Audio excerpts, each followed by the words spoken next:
Welcome to Merchman Seed's Cup of Joe. On this episode, Ben and Lynn talk about what they have been seeing in the field and the yield-robbing factors showing up to keep in mind when picking varieties for next year. Harvest is right around the corner. Turk and Joe discuss phenomenal wheat yields and new details of yield bumps from double cropping corn following wheat. Hi, this is Joe Merchman. Welcome to Merchman Seed's Cup of Joe. Today we have our regulars, Ben, Lynn, and Turk. Things are getting dry here in southeast Iowa, so let's start off with Ben. Yeah, and me, and Turk went to a field day in northwest Missouri, and it was a completely different ball game down there, wasn't it? Yeah, down towards Trenton, Missouri. It's a garden spot of the world right now. Yeah, a lot of green corn, a lot of really good-looking beans. Still dry, though. Right, but, I mean, there are the haves and have-nots, which leads us into silages being chopped all over the place right now. And if you haven't been out in those fields, then silage is something that you're looking at. It's one of those things, it's probably 2 weeks earlier than normal. Even on some 118-day corn I was in this past week and got some pictures of customers, it's going to be rock and roll in the next day or two here. So it's one thing to pay really close attention to, because I've even talked to a big custom outfit that was having to drive in 3 or 4 different directions to blend to get the green crop in with the dry crop. So wow. Definitely be taking a look at your silage if that's something that you're looking at. Was talking with some plant breeders and some guys that have a handful of plots for us this week. I thought it was really interesting. We're seeing sclerotia white mold as far south as Havana, Illinois. So we did some pattern ag testing, some DNA soil testing on my dad's farm, and even here in Lee County we have a handful of fields that have decent white mold pressure. And the reason that we can see that is the cooler first half of June, late portion of May that I believe was the right environmental conditions to see that. So white mold is something we need to pay attention to. We're going to pay really close attention even on our early group 3s this year on our white mold scores. And on selection process, that's something that I'm going to be paying attention to, because as this white mold line continues to move south, it could be a disease that we really need to keep an eye on. And that's one of the reasons why our seed treatment. Yeah, that's the good news. We have a solution for it, don't we? Right. Our new starting line seed treatment, our standard seed treatment, has heads up in it. And we can pull that picture up again. I know we showed it last week, but you could see right to the row where the variety that was treated with heads up has way better protection against white mold than the varieties on either side of it. So a very, very nice addition to our already awesome seed treatment that we had last year. We turned some plants in for some sudden death that we looked at a week and a half ago, and it's not surprising, but it did spark a light bulb that charcoal rot was found in that culture. Yeah, and charcoal rot is a disease that shows up in dry years. I call it a dry fungus, where it plugs up the conductive tissue of the stem and basically can't transport water from the roots up to the plant. And you only see it in dry years. So we haven't had a dry year for a while, so we're starting to segregate the differences in our soybean products. And there's no solution. In other words, there's no way to remedy it or control it, or it's one of those things yet we haven't figured out how to slow it down. It's genetic differences in varieties is the only way we can do it. Yep, and we do have charcoal rot scores in our tech sheets that are available to anybody that would like to see those. So that's another one that we're going to pay really close attention to and monitor once we get our MS Tech data back, and we'll be updating all those scores in all of our tech sheets. So charcoal rot. So if you're seeing on all those clay tops and the stuff receding very quickly, a bean with a really good charcoal rot score may help that regression in yield. So every year when you have extremes, it's bad if you're in one of those extremes. But if you're in research or in plant breeding, it's good, because we can segment our products and make better predictive places where they need to go. So having a perfect year, you really don't learn much, but this year we're going to learn a lot about our products, and it's really going to help us on placement for next year. Absolutely. Things like sudden death, things like charcoal rot, things like all the disease ratings. So it's going to be a good year for picking the winners and the losers. So that's pretty much what I had this week. Good deal, Ben. Lynn, you have anything that you want to add? Yeah. When we're looking at fields too, one thing, this time of year we kind of set expectations as far as what yields is going to be for the year. So we've gone out and just taken a look at some plants. And one thing that I'm noticing more as a trend is there's a lot of sins of the spring that are starting to rear its head up. And we're seeing some pretty devastating effects of that. Compaction has been a really big issue right now due to the drought. The plants just aren't able to uptake that water. I went out and looked at a field and couldn't even get the spade in the ground to try to dig up the plant to look at the root system. I mean, it's just that dry. And part of that on that compaction was we didn't have probably the most ideal scenario in that field. 80% of the field was probably good to go. I say good, probably okay to go. 20% wasn't. It was around the 20th of May on that particular one. And, there at that point in time, there was just a business decision that was made that we've got to get it going because there was still quite a bit left to do. So, as you're looking at your fields and setting your expectations, remember this because it's always convenient to look back and say, oh, I should have done that different. But, in the moment, you made a decision. We're kind of stuck living with it. This one in particular is pretty close to knowing why the reason was. When we get around here, the end of May, there is a lot of anxiousness because we catch wet weather, and it could be back in the field in one day, or it could be 21 days back in the field. So there is, when we get to the end of the May, there's a lot of pressure to get it in the dirt. So, just remember that you made that decision in the spring.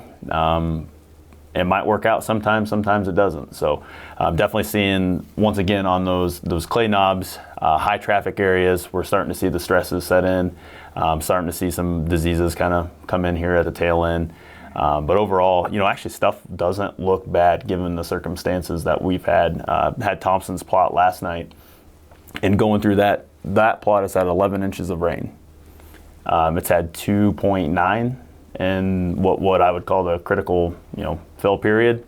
And right now, there's no sight of any rain on that particular one, and the beans look really good. So it's not doom and gloom.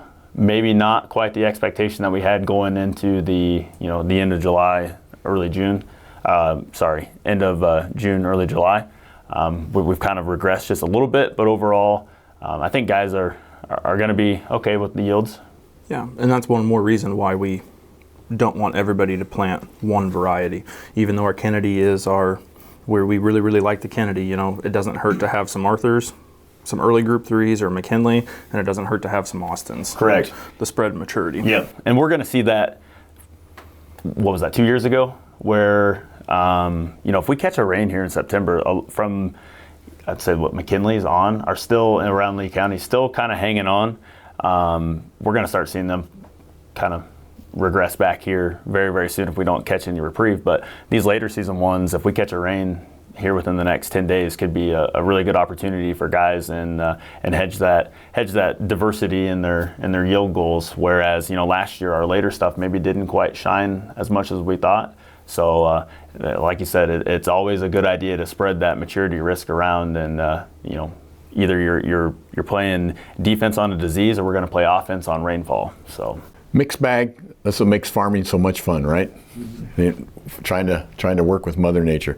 Turk, lots of things going on this. I just listened to Ben talk about the crops 2 weeks ahead of normal, and so I think people need to.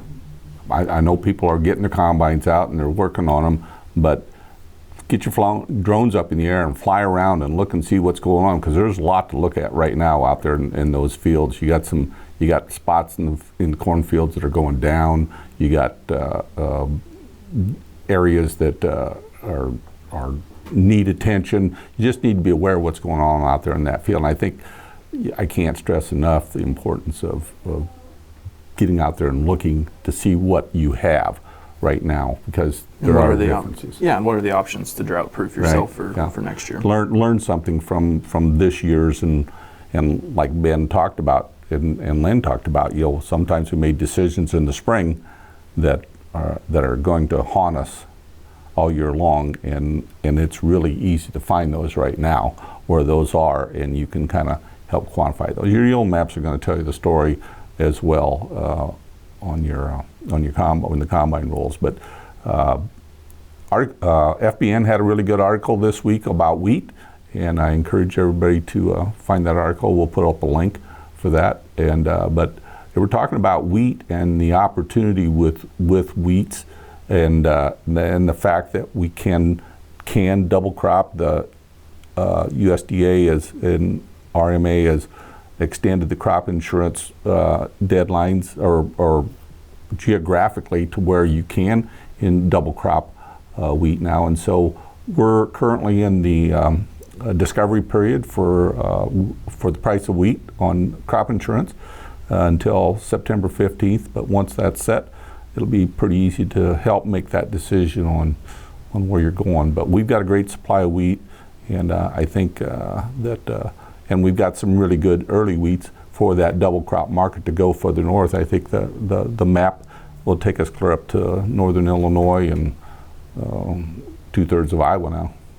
The wheat interest is very high. We have a huge supply. Ben's picking too good of varieties because our seed fields are yielding like 20-25% more than we projected. So we got a great supply. That's a good thing, Ben, and because that means it's good for the farmer too. But if you've not looked at wheat, you need to look at it because we've got the head scab under control. We've got stripe rust, and which is another really devastating disease. But so much improvement. We have genes now to protect for head scab. Never had that, and we got better fungicides. I mean, so in research plots, these are research plots. We've seen some yields in almost 150, didn't we, this year?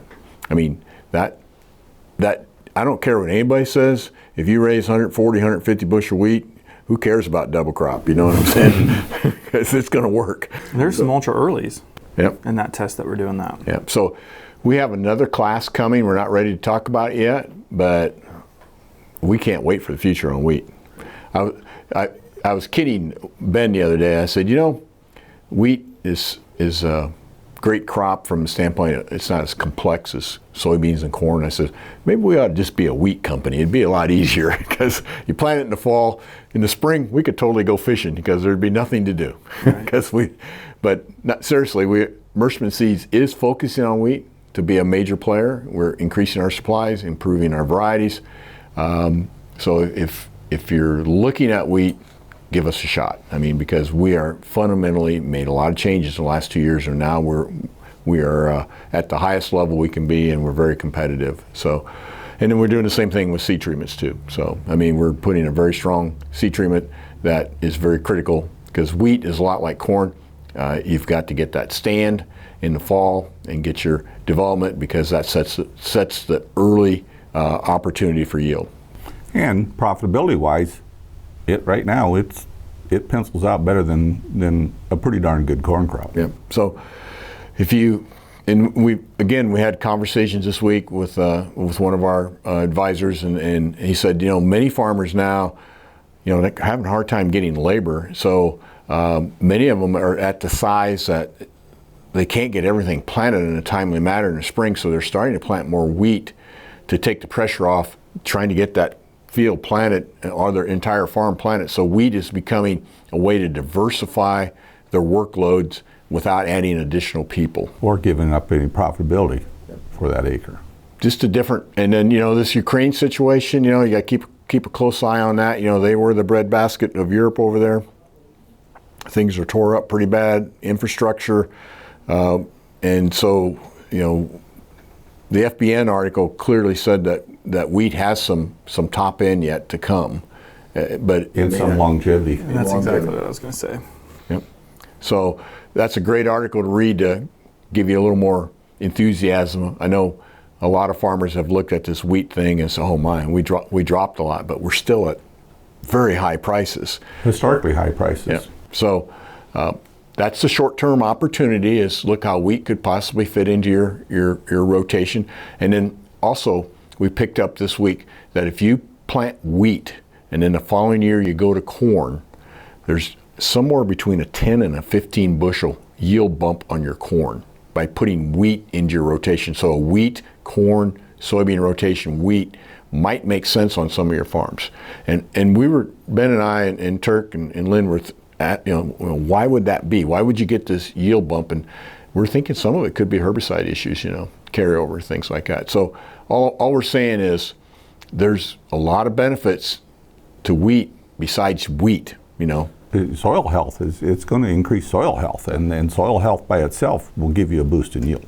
But I don't know, if you can get 10 to 15 bushels more corn yield just by planting wheat the year before, that's pretty incredible.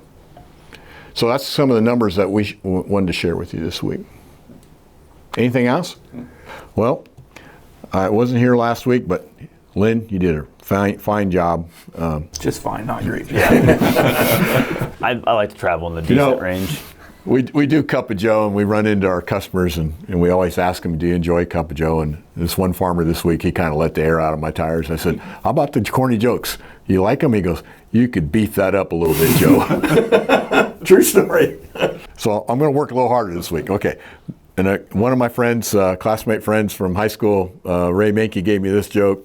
So I think it's appropriate, so we're going to run with it. A cab driver reaches the pearly gates and announces to St. Peter that he is here. St. Peter gave him a silk robe and a golden staff. The next person in line was a preacher, and he received a cloth robe and a wooden staff. The preacher was shocked and asked, why did the cab driver get better rewards? St. Peter said, this is heaven, and we go by rewards. You preached, and people slept. The cab driver drove, and people prayed. Thanks, Ray, for the help. And thank you, all of you, for being our customers. And if you've not been a Merchant Seed customer, we invite you to give us a try. And we hope you and your family are safe. We'll see you next week.